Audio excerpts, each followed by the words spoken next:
Hi everyone, welcome back to my channel. আজ আমি আপনাদের জন্য সাবুদানার বড়া রেসিপি নিয়ে এসেছি। এই সাবুদানার বড়া কিন্তু উপোসের দিনে খাওয়া যায় এবং এমনিতেও আপনারা খেতে পারেন। খুবই টেস্টি হয় এবং বানানো খুবই ইজি। কিভাবে পারফেক্টলি মুচমুচে সাবুদানার বড়া তৈরি করা হয় আজকের এই ভিডিওটিতে স্টেপ বাই স্টেপ দেখিয়ে দিয়েছি। অবশ্যই ট্রাই করতে পারেন। তো চলুন বন্ধুরা, দেখে নেওয়া যাক আজকের এই রেসিপিটি। সাবুদানার বড়া তৈরি করার জন্য আমাদের লাগবে সাবু। দেখুন, এখানে আমি 1 কাপ পরিমাণ বড় দানার যে সাবুটা আছে সেই সাবু দিয়েই বানাচ্ছি। আপনারা চাইলে ছোট দানা সাবু দিয়েও বানাতে পারেন, তবে বড় দানাটাই খেতে ভালো হয়। সাবুদানাটাকে ভালো করে 2 থেকে 3 বার ধুয়ে নেব। দেখুন বন্ধুরা, সাবুদানাটাকে প্রায় 3 বার ভালো করে ধুয়ে নিয়েছি। এখন সাবুদানাটাকে ভিজিয়ে রাখতে হবে। সাবুদানার উপর কিন্তু বেশি জল দেওয়ার প্রয়োজন নেই। যতটুকু সাবুদানা আছে ততটুকু যাতে ডুবে যায় ততটুকুই জল দেবেন, বেশি জল দেওয়ার প্রয়োজন নেই। প্রায় 2 থেকে 3 ঘন্টার সময় ভিজিয়ে রাখবো।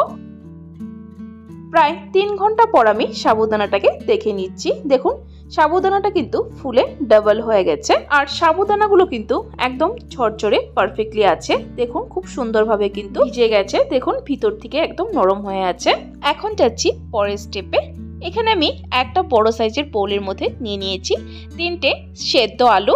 আলুগুলো কিন্তু মিডিয়াম সাইজের। আলুগুলোকে এইভাবে একটা ম্যাশারের সাহায্যে ভালো করে ম্যাশ করে নেব। আপনারা চাইলে হাত দিয়েও ম্যাশ করে নিতে পারেন বা গ্রেটার দিয়েও গ্রেট করে নিতে পারেন, কিন্তু ভালোভাবে আলুটা যেন ম্যাশ হয়। দেখুন, আলুটাকে ভালো করে ম্যাশ করে নিয়েছি। এখন এর মধ্যে নেব সাবুদানা। দেখুন, সাবুদানাটাকে ঠেলে দিয়েছি। তারপর এর মধ্যে দিয়ে দিলাম কুচিয়ে নেওয়া কাঁচা লঙ্কা। ঝালটা কিন্তু আপনাদের স্বাদ অনুযায়ী দেবেন। তারপর দিয়ে দিব ধনেপাতা কুচিয়ে।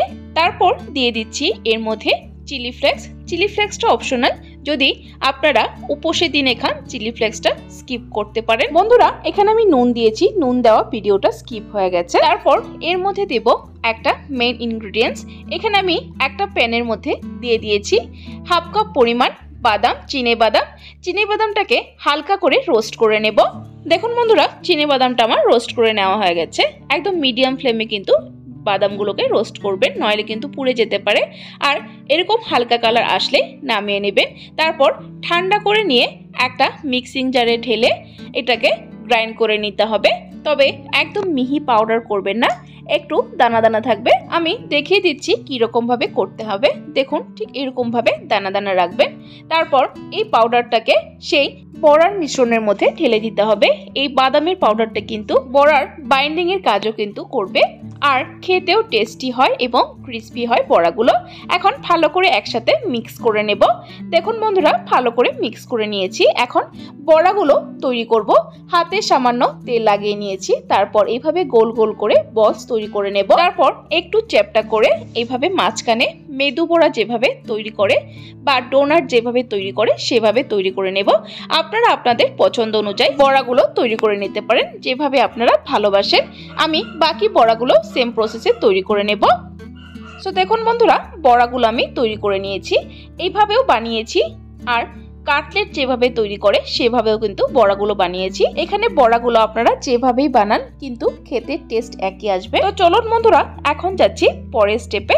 বড়াগুলো ফ্রাই করতে হবে। এখানে আমি একটা কড়াইতে সাদা তেল দিয়ে ভালো করে গরম করে নিয়েছি।